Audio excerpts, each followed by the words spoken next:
Tuesday Vargas nag-post, "Please hire me." At bigla na lang may nag-comment, nakakahiya. Nako, kayo, ano man sabi niya, nakakahiya ba yan o hindi?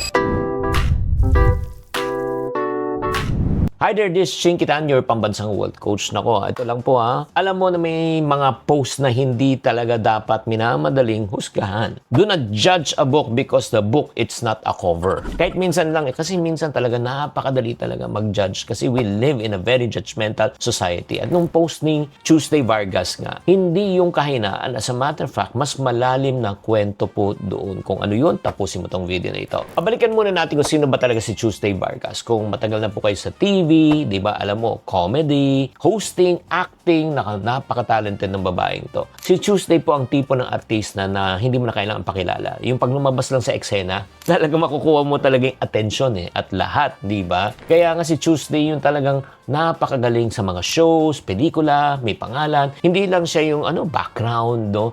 She is a household name. Pero, yun nga, kung katotohanan tungkol sa showbiz, no? Kahit sa negosyo, hindi araw-araw na may benta, hindi araw-araw na sikat, may panahon ng puno ang schedule, may panahon na talagang wala. Kaya kahit gaano ka kasikat noon, pero darating ang season na syempre tatamlay. At habang naghihintay ka naman, hindi naman pwede maghintay ang pamilya mo, ang mga bills mo at responsibilidad mo. Kaya hindi humihinto ang mga pangailangan kung walang project. Kaya nag-post nga si Tuesday, available po ako, promise, paghuhusayan ko po. At bigla na lang to talaga medyo sumabog sa internet.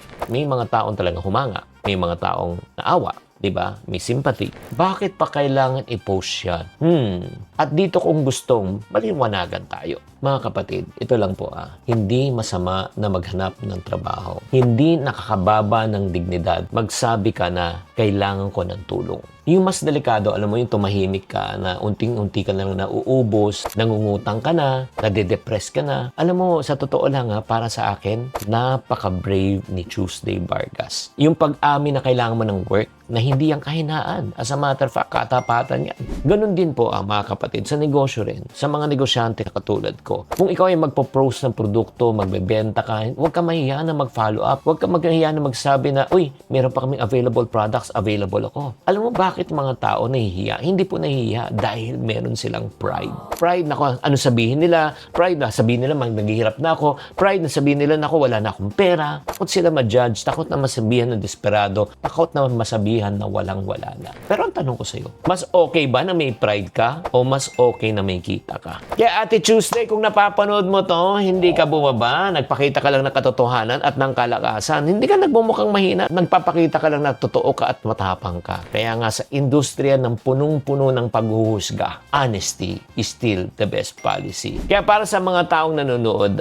ganito, pakinggan nyo to. Kung dumating ka na sa punto na kailangan mo na sabihin na, uy, kailangan ko ng tulong, pwede ako, di ba, anong maitutulong ko po sa inyo, huwag kang mahiya. Hindi ka talo, hindi ka nagmamakaawa, nag-o-offer ka lang ng value. At kung gusto mong malaman kung paano ko nakausap si Tuesday Vargas, ano yung mga nireveal niya sa akin, yung kanyang mga challenges sa buhay, at paano siya nagtagumpay. Naku, panoorin mo itong episode na ito sa aking YT channel. Nalagay ko na lang po yung link sa section na yan or just follow me at my YT channel. Tatandaan, ang pagkawala ng kita or sa limelight, hindi ibig sabihin wala ka ng silbi. Ang ibig sabihin lang, nagsishift lang ang role. Kaya kung ikaw ay nasa season na kailangan mo talaga magsabi, available po ako, huwag kang mahiya, ituloy mo lang ang ginagawa mo. Kaya kung relate kayo sa kwento ni Tuesday Vargas, gusto ko lang malaman nyo, may support group din tayong Iponario Movement. Okay, pumunta lang kayo sa FB, Iponario Movement, at mag-join kayo ng libre. See you there! Chinky Tan, with over 6 million Facebook followers,